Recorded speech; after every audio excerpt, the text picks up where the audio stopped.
Good evening everyone. मैं शशांक भारद्वाज आज फिर आपके साथ हूं, जिसमें हम दिल्ली पुलिस के प्रीवियस ईयर क्वेश्चंस कर रहे हैं। तो PYQ कर रहे हैं दिल्ली पुलिस के स्पेशल बैच में। हम कुछ टेक्निकल इशू रहा था जिसकी वजह से पहले क्लास रिकॉर्ड नहीं हो पाई थी, और अभी ये ठीक हो गया है। तो ये क्वेश्चन आपके सामने लिखा है जो कि अभी अभी कराया है मैंने, जिसमें हमने लिखा है कि कौन सा स्मारक कर्नाटक में नहीं है, ऐसे करके एक क्वेश्चन है जिसमें चार ऑप्शन दिए हैं। होयसलेश्वर टेम्पल, पलक्कड़ टेम्पल, कित्तूर किला, गोल गुंबज, ये ऑप्शन दिए थे। और ये पूछा था कौन सा स्मारक कर्नाटक में नहीं है। तो जो पलक्कड़ है वो तो केरला का जिला है, तो पलक्कड़ किला कहाँ होगा? पलक्कड़ में, केरला में, तो वो कर्नाटक में नहीं होगा। तो इस तरह से ये आंसर आपका है। जैसा कि आप जानते हैं, ये जो बैच है हमारा, इसमें हम दिल्ली पुलिस के एग्ज़ाम जो हुए हैं पहले कांस्टेबल वाले, उसके प्रीवियस ईयर क्वेश्चन डिस्कस कर रहे हैं, है ना। पहले भी हमारी यूट्यूब पे क्लास आई थी और बैच आया था। ये आज क्लास नंबर 2 है, जिसमें आप ये प्रीवियस ईयर क्वेश्चंस को मेरे साथ डिस्कस कर रहे हैं। तो मैं मिसलेनियस क्वेश्चंस आपके साथ मिक्स क्वेश्चन डिस्कस करता हूँ। तो क्वेश्चन नंबर 2 पे हम आते हैं। क्वेश्चन नंबर 2 है कि 1939 में फॉरवर्ड ब्लॉक की स्थापना किसने की थी? तो यहां पर बात की जा रही है फॉरवर्ड ब्लॉक की। फॉरवर्ड ब्लॉक की स्थापना किसने की थी?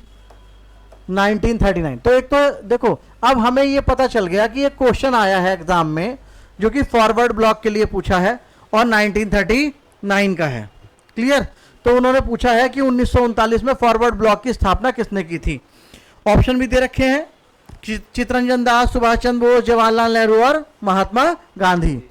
तो मैं आपको बताना चाहता हूं, फॉरवर्ड ब्लॉक की स्थापना जो की थी, फॉरवर्ड ब्लॉक की स्थापना, एस्टैब्लिशमेंट, सुभाष चंद्र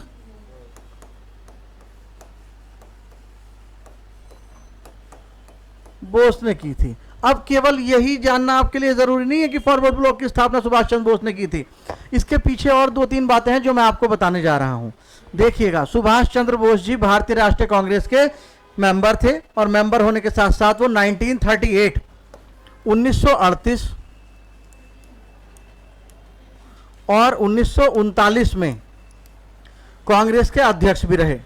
1938 में इंडियन नेशनल कांग्रेस का जो सेशन था वो हुआ था हरिपुरा गुजरात में। ये एक अपने आप में इंपॉर्टेंट है।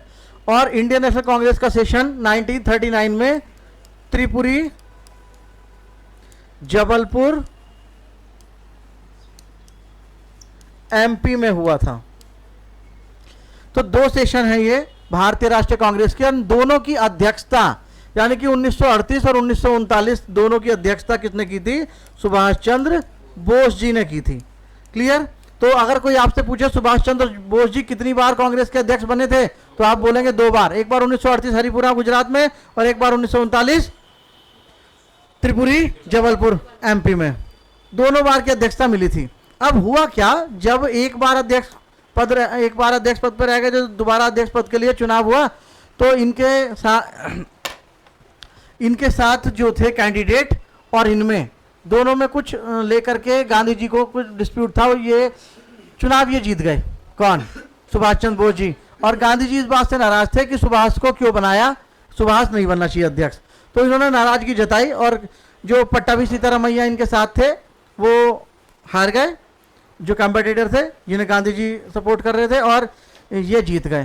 तो गांधी जी के साथ विवाद या डिस्प्यूट जो भी आप समझो होने की वजह से इन्होंने क्या किया, जीतने के बाद भी इस्तीफा दे दिया अपने पद से। तो ये भी कहते हैं कि इंडियन नेशनल कांग्रेस के किस अध्यक्ष ने अपने पद से इस्तीफा दे दिया था किसी विवाद के चलते। सुभाष चंद्र बोस ने 1939 का सेशन था त्रिपुरी का, उससे इस्तीफा दे दिया था। तो कौन था 1939 में इस्तीफा देने वाला अपने पद से भारतीय राष्ट्रीय कांग्रेस में?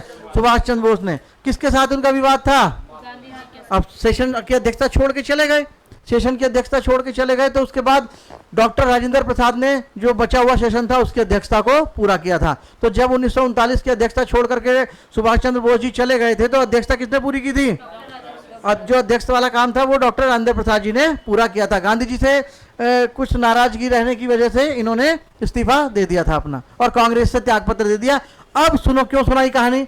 1939 त्रिपुरी स्टेशन जबलपुर मध्य प्रदेश से इस्तीफा देने के बाद सुभाष चंद्र बोस जी भारतीय राष्ट्रीय कांग्रेस से अलग हो गए और उन्होंने फॉरवर्ड ब्लॉक की स्थापना की और आजादी की लड़ाई में अपना योगदान प्रदर्शित किया। समझ गए बात? तो ये है गेम असली, ये असली गेम है। तो यहां पे फॉरवर्ड ब्लॉक की स्थापना 1939 में सुभाष चंद्र बोस जी ने त्रिपुरी स्टेशन भारतीय राष्ट्रीय कांग्रेस से इस्तीफा देने के बाद की थी। क्लियर? समझ में आ गया आपको? तो ये ऐसे चलेगा। तो ऐसे करके मैं आपको रेफरेंस पॉइंट बताता रहूंगा इससे। क्लियर? आते हैं नेक्स्ट क्वेश्चन। तो ये पता रहेगा ना कि 1938 का भारतीय राष्ट्रीय कांग्रेस का सेशन 1939 का सुभाष चंद्र बोस जी की अध्यक्षता में हो रहा था और इन्होंने रिजाइन कर दिया था 1939 वाले में, तब जाके फॉरवर्ड ब्लॉक बनाया था।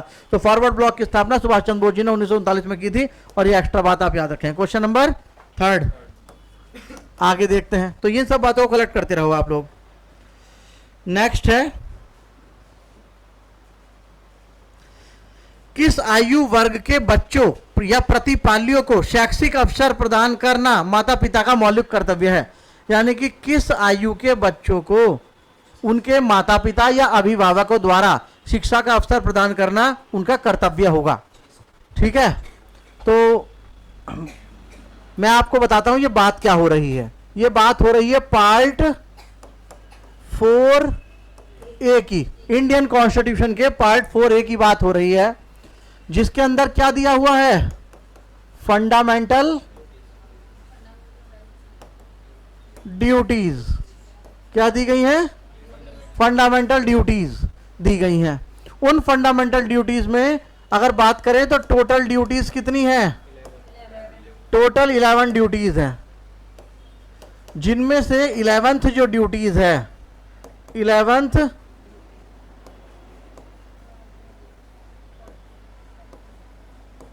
ग्यारहवीं ड्यूटी क्या है कि 6 से 14 साल तक के बच्चों को उनके प्रतिपाल्य या अभिभावक शिक्षा का अवसर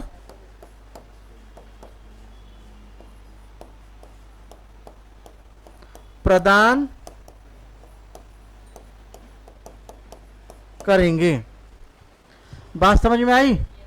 तो पार्ट 4A संविधान का क्या है? फंडामेंटल ड्यूटीज, जिसे कि आप कहते हो मौलिक कर्तव्य। मौलिक कर्तव्य जो है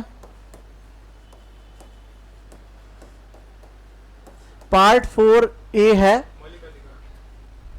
क्या हुआ है आपको? क्या होता है मौलिक अधिकार? फिर तो ये फंडामेंटल ड्यूटीज लिखी है ना, कर्तव्य। तो टोटल ड्यूटीज 11 ड्यूटी है। जो 11वीं ड्यूटी है वही है जो क्वेश्चन में बोला गया है, और इसमें साफ साफ बोला गया किस आयु वर्ग के बच्चों को शैक्षिक अवसर प्रदान करना माता पिता का मौलिक कर्तव्य है। तो कौन से आयु को शिक्षा का अवसर प्रदान करेंगे?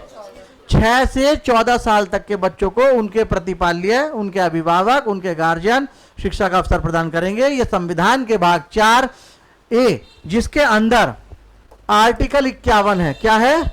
51A।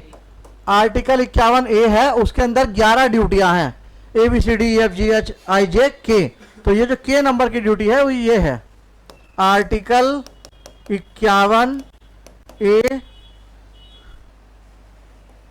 K। ये जो ड्यूटी है ये है। तो समझ गए? तो यानी कि इसने पॉलिटी से क्वेश्चन पूछा फंडामेंटल ड्यूटीज से रिलेट करके। यहां वो अगर आर्टिकल पूछे या कोई सी भी ड्यूटी पूछ सकता है कि 6 से 14 साल तक के बच्चों को शिक्षा का अवसर प्रदान करना उनके अभिभावकों का कर्तव्य होगा। ये कौन से नंबर की ड्यूटी है? तो आपको बोलना होगा आर्टिकल 51A K, है ना। तो ऐसे ही करके किसी भी चीज के लिए पूछ सकता है। तो यानी कि फंडामेंटल ड्यूटी से क्वेश्चन आया है। तो पॉलिटी से बहुत सारे क्वेश्चन आ रहे हैं, इसलिए डिटेल में उसको पढ़ के रखना चाहिए। तो संविधान का भाग 4A क्या है? Fundamental duties. इसमें कितने आर्टिकल हैं? इसमें केवल एक आर्टिकल है जिसका नाम है 51A। भाग 4A का नाम क्या है? Fundamental duties. कितने ड्यूटीज हैं इसमें? 11 ड्यूटीज हैं। ठीक है, ऐसे करके हमने बात करी हुई है। नेक्स्ट क्वेश्चन पे आते हैं। समझ गए होंगे आप। क्वेश्चन नंबर 4 की बात करते हैं। निम्नलिखित में से प्रधानमंत्री कौन था जब नई आर्थिक नीति न्यू इकोनॉमिक पॉलिसी के भाग के रूप में वैश्वीकरण नीति यानी कि ग्लोबलाइजेशन पॉलिसी प्रस्तुत की गई थी? तो किसकी बात कर रहा है ये बात कर रहा है ग्लोबलाइजेशन पॉलिसी की बात हो रही है। आपको याद होगा एलपीजी रिफॉर्म्स, एलपीजी रिफॉर्म्स की बात हुई है। एलपीजी रिफॉर्म्स में एल का मतलब क्या है? लिबरलाइजेशन मतलब उदारीकरण, पी फॉर प्राइवेटाइजेशन निजीकरण और जी फॉर ग्लोबलाइजेशन। समझ गए? तो एलपीजी का मतलब आपको पता होना चाहिए, उदारीकरण,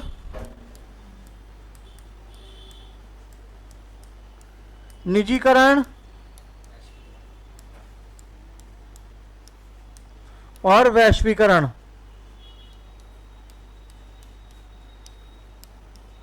तो उसने पूछा है कि नई आर्थिक नीति जिसमें उदारीकरण ये वैश्वीकरण का जिक्र किया गया था वो कब जब आया था? तो जब ये सब सिस्टम क्या बोला है इसने कि जब नई आर्थिक नीति न्यू इकोनॉमिक पॉलिसी के भाग के रूप में वैश्वीकरण पॉलिसी, वैश्वीकरण नीति मतलब ग्लोबलाइजेशन पॉलिसी प्रस्तुत की गई थी, तब उस समय प्रधानमंत्री कौन थे? तो ये जो एलपीजी रिफॉर्म्स हुए थे ये 1991 से स्टार्ट हुए थे। उस समय जो इनमें एलपीजी रिफॉर्म्स में जो मुख्य व्यक्ति थे वो हमारे कौन थे? हमारे वित्त मंत्री थे और डॉक्टर मनमोहन सिंह जी उस समय वित्त मंत्री थे। डॉक्टर मनमोहन सिंह जो आगे चल के देश के प्रधानमंत्री भी रहे और इन्हीं का मुख्य योगदान था एलपीजी रिफॉर्म्स में। और इनके ये जो मुख्य ये वित्त मंत्री थे ये थे पीवी नरसिम्हा राव की सरकार में।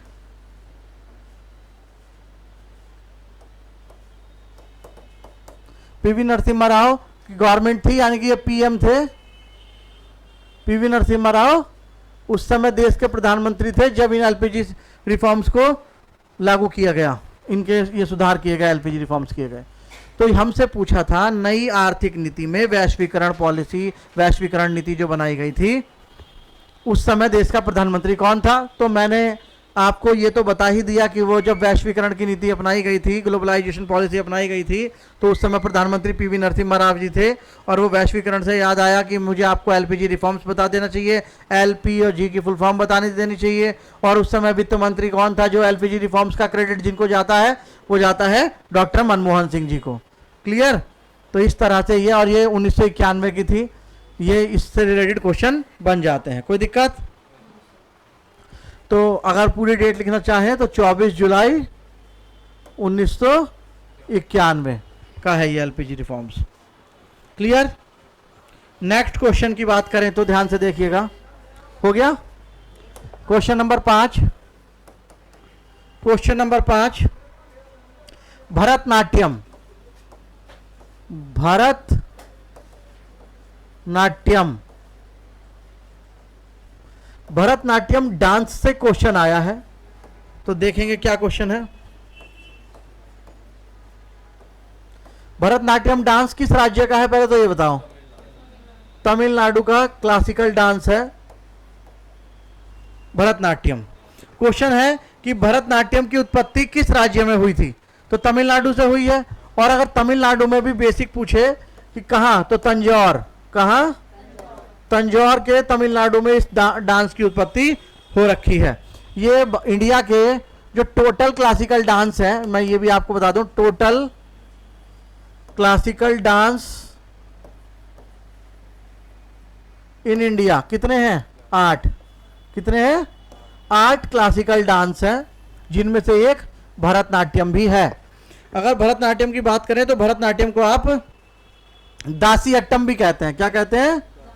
दासियट्टम। ऐसे क्वेश्चन अजीब अजीब से आकर के कई बार काम खराब कर देते हैं। दासियट्टम जैसे मोहिनी अट्टम है, मोहिनी अट्टम तो कंफ्यूज है, क्या पता मोहिनी अट्टम को दासी अट्टम कहते हो। ऐसे कई बार गड़बड़ हो जाती है। तो भरतनाट्यम को किस नाम से जाना जाता है? दासी अट्टम के नाम से भी जाने जाते हैं। इसमें नृत्य कला में 3 कलाओं का समावेश है। भरतनाट्यम जो है इसमें 3 कलाओं का समावेश है।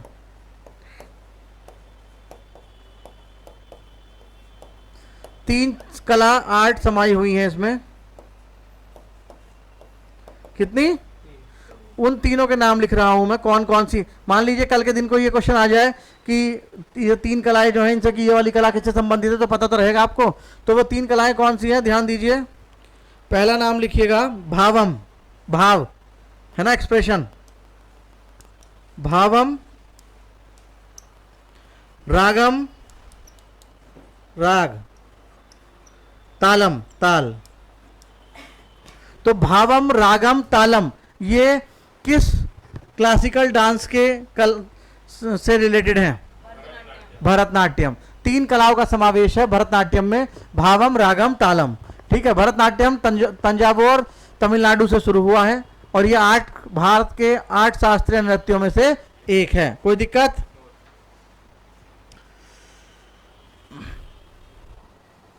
हेमा मालिनी जी जो हैं वो भरतनाट्यम करती हैं। और ऐसे कुछ जो फेमस पर्सनालिटी हैं या जिन्हें पुरस्कार मिले हों हाल ही में या बीते साल में या आपके करंट अफेयर में, तो उनके लिए भी आपको इसको पढ़ के रखना होता है कि भरतनाट्यम से जुड़ी हुई कौन है, कौन कौन है, उनका भी आपको मालूम होना चाहिए। जैसे मैंने बताया भरतनाट्यम कौन कर रहा है? हेमा मालिनी है, और भी हीरोइन है जो भरतनाट्यम करती हैं। ऐसे इनका पता, मेन का पता होना आपको चाहिए, वो कभी भी आ जाता है। और अवार्ड वगैरह जिसको मिले उसका विशेष रूप से। Next question, question number 6।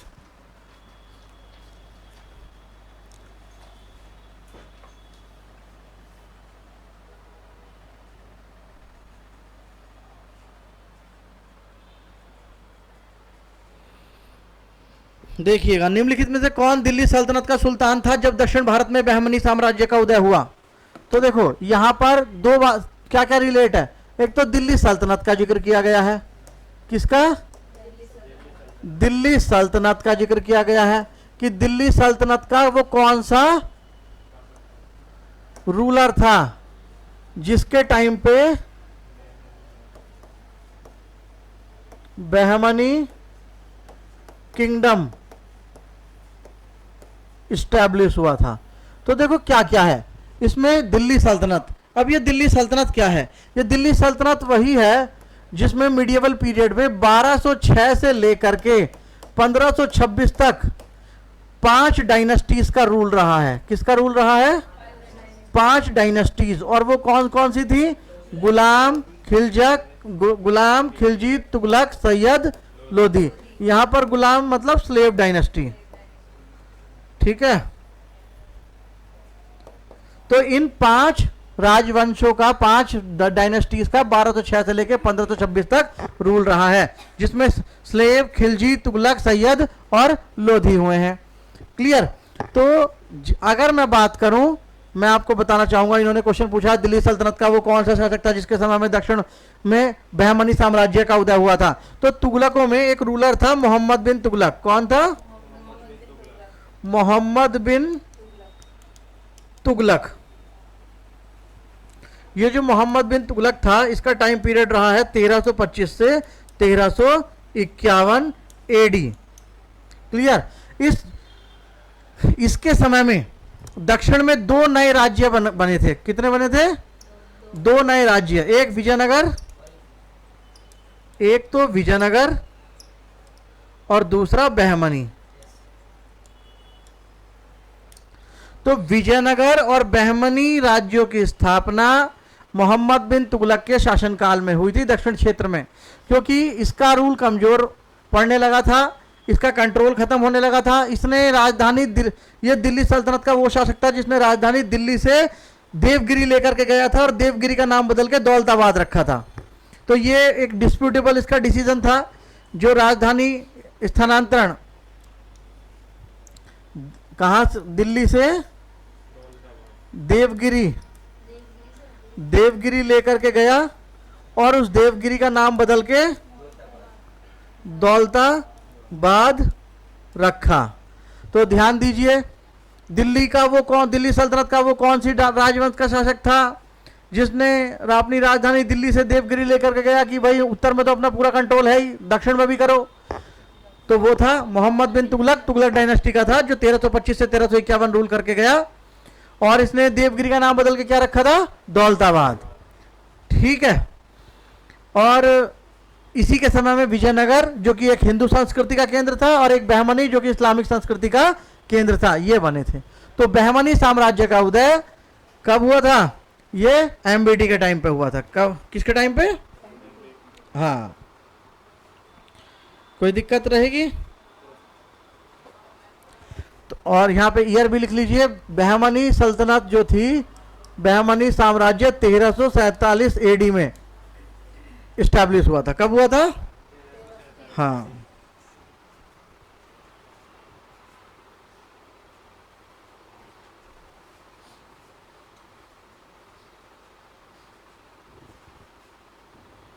और अगर आप लिखना चाहें जो बहमनी साम्राज्य की स्थापना किसने की थी, तो इसका नाम आप लिख लेंगे अलाउद्दीन हसन बहमन शाह।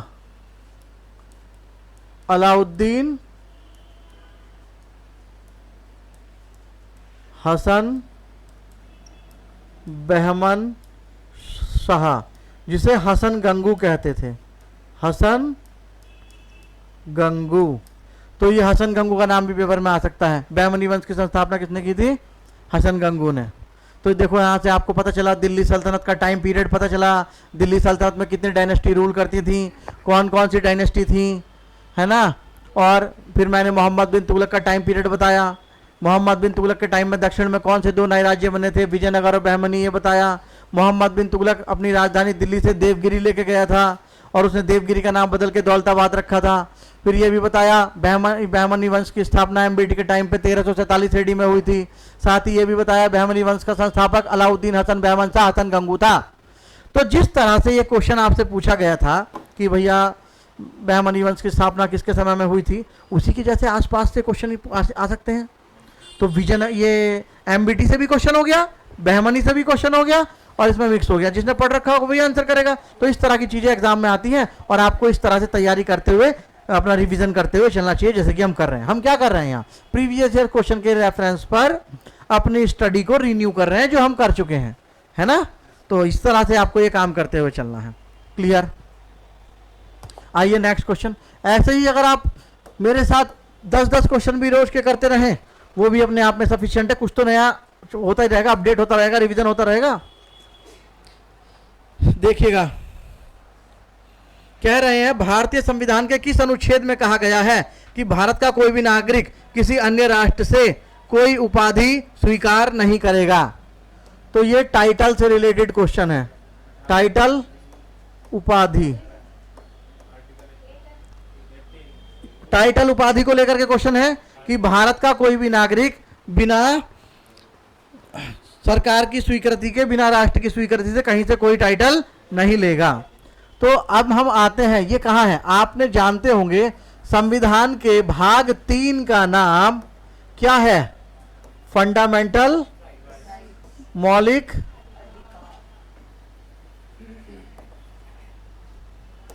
मौलिक अधिकार, फंडामेंटल राइट है। मौलिक अधिकार कहां से लिए गए हैं? अमेरिका के संविधान से प्रेरित हैं। ये कहां से प्रेरित हैं ये? हाँ। और भाग 3 की बात करूं तो इसके अंदर आर्टिकल 12 से लेकर के 35 तक दे रखे हैं। अगर बात करें तो जो फंडामेंटल राइट थे वो ओरिजिनली कितने थे? ओरिजिनली 7 फंडामेंटल राइट थे। कितने थे? अगर बात करें इन प्रेजेंट, वर्तमान में कितने मौलिक अधिकार हैं? वर्तमान में 6 मौलिक अधिकार हैं। ठीक है, जिसमें से एक मौलिक अधिकार क्या है? कानून के समक्ष, कानून के समक्ष, एक सेकंड,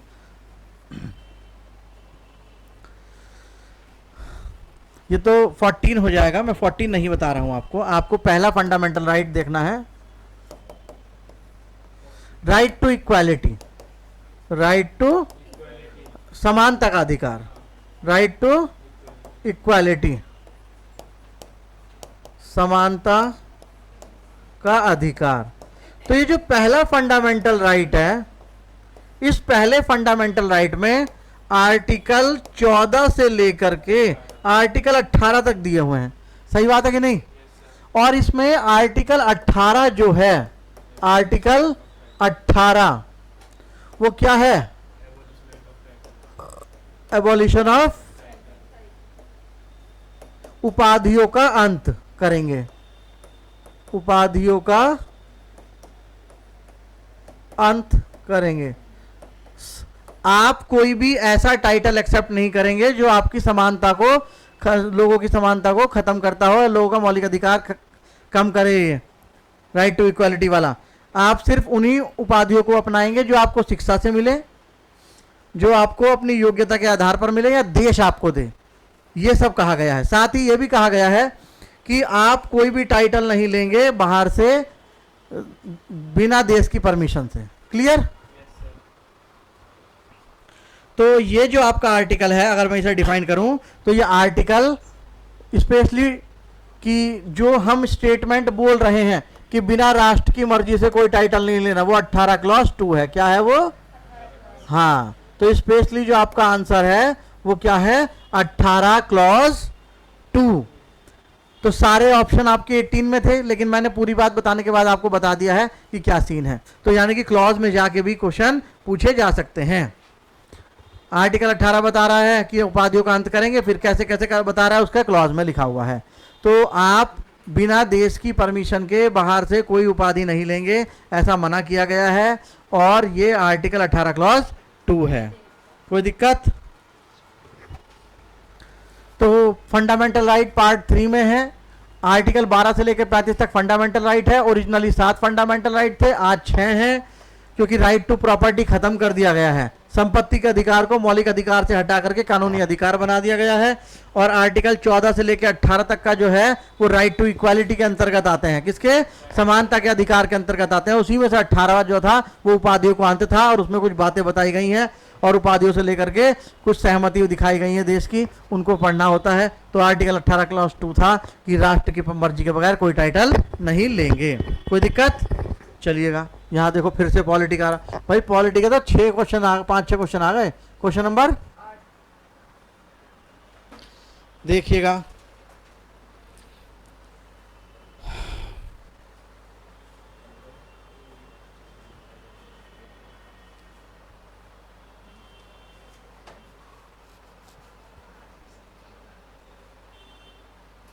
एक क्वेश्चन है,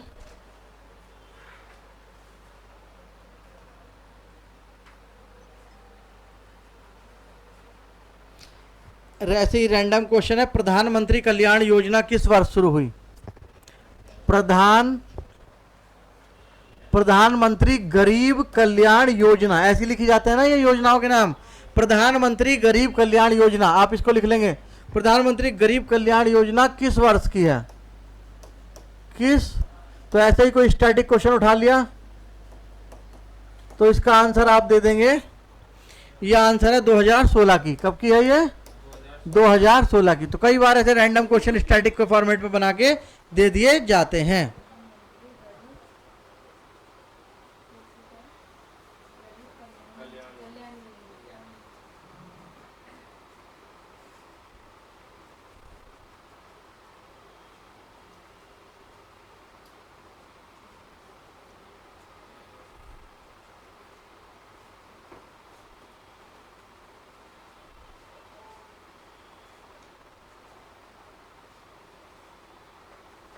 बात समझ आ गई?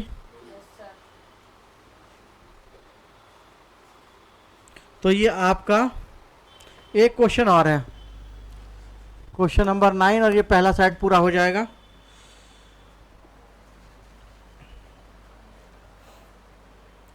कह रहा है कौन सा पेयर गलत है? कौन सा युग्म गलत है? तो देखिएगा, बहुमूल्य मतलब कीमती, बहुमूल्य धातु प्लेटिनम है, अरे प्लेटिनम कीमती धातु है क्या?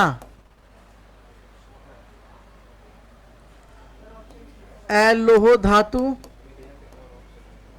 Non ferrous metal. लोह धातु जिंक है क्या?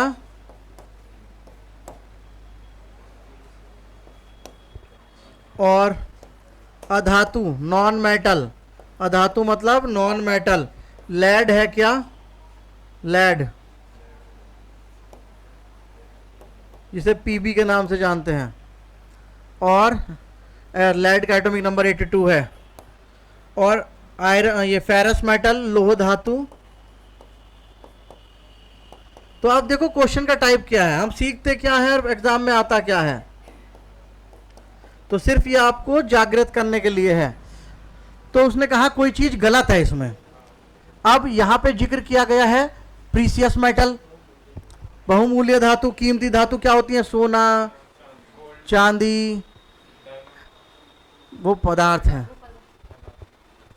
और प्लेटिनम, ये बहुमूल्य धातु होती हैं जिनके आभूषण वगैरह बनते हैं, सोना चांदी और प्लेटिनम के आभूषण बनते हैं ना, तो ये बहुमूल्य धातु है। हाँ जी बिल्कुल है, तो ये गलत नहीं है। अब एलोह धातु, एलोह मतलब नॉन फेरस, जिंक जो है, क्या उसमें मेटेलिक प्रॉपर, ये नॉन फेरस है वो? हाँ नॉन फेरस है। कैसी है वो?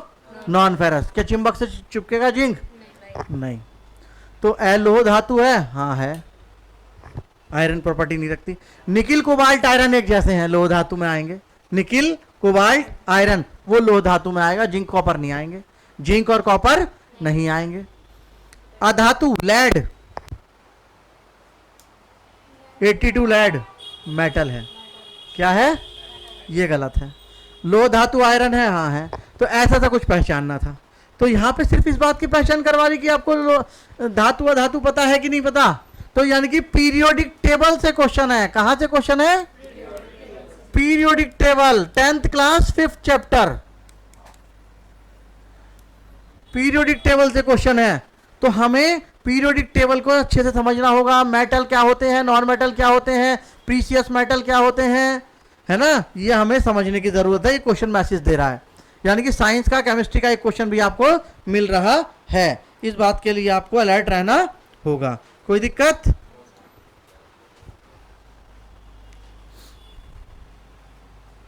समझ गए? अब एक चीज मैं आपको बताना चाहूंगा यहां पर, धातु कौन सी होती हैं जो ऊष्मा का चालक हो, जिनके तार बनाए जा सके, शीट बनाई जा सके, है ना, वो सब क्या होते हैं? धातु होते हैं। वे तत्व जो ऊष्मा तथा विद्युत का चालन नहीं करते और ना ही आघात वर्तने और तन्य होते हैं, ना शीट बनाई जा सके, ना वो अधातु होते हैं। वो क्या होते हैं? और जो आप जो वो मेटल वो होते हैं जिनके आप तार भी बना लो, शीट भी बना लो, इस तरह से। क्लियर? जैसे अधातु के एग्जाम्पल क्या है? कार्बन है, सल्फर है ना, कार्बन, सल्फर, नाइट्रोजन, फास्फोरस। एक बार साइड में लिख ले नॉन मेटल के बारे में। नॉन मेटल का एग्जाम्पल डाल लो। नॉन मेटल क्या होते हैं? जैसे कार्बन, सल्फर, फास्फोरस,